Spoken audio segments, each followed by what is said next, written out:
கர்த்தருக்கு ஸ்தோத்திரம். இன்றைய வசனம் 1 யோவான் 5ஆம் அதிகாரம் 3ஆம் வசனம். நாம் தேவனுடைய கற்பனைகளை கைக்கொள்ளுவதே அவரிடத்தில் அன்பு கூறுவதாம்.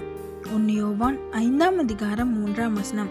நாம் தேவனுடைய கற்பனைகளை கைக்கொள்ளுவதே அவரிடத்தில் அன்பு கூறுவதாம். இங்கே வசனம் ரொம்ப அழகாக சொல்லுது, நம்ம தேவனிடத்தில் எப்படி அன்பு கூறணும் அப்படின்னு சொல்லி. இசுப்பா நான் உங்களை நேசிக்கிறேன் இசுப்பா, இசுப்பா நான் உங்களை நேசிக்கிறேன் இசுப்பா அப்படின்னு வெறுமனா வாயில் மாத்திரம் நம்ம சொல்லக்கூடாது. நம்ம வெறும் அறிக்கை மட்டும் செய்யக்கூடாது.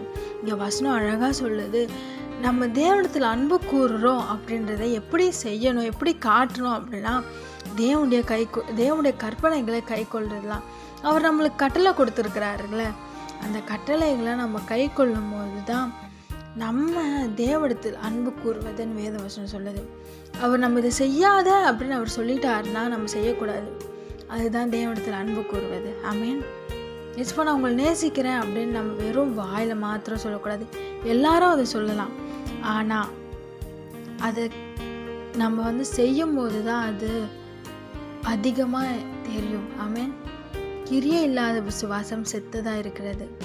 வேதத்தில் வசனம் இருக்குல்ல, நம்ம என்ன விசுவாசம் இருந்தாலும் நம்ம அதை செயலில் காட்டல அப்படின்னா அது ஒன்றுமே இல்லைன்னு சொல்லுது வேதவசனம்.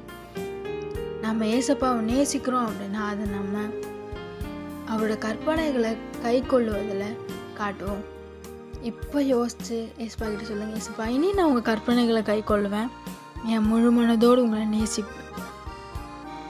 நேசிப்பேன், உங்களிடத்தில் அன்பு கூறுவேன்னு சொல்லுங்கள். நிச்சயமாக கர்த்தர் உங்களை ஆசீர்வதித்து உயர்த்துவார். ஆமென்.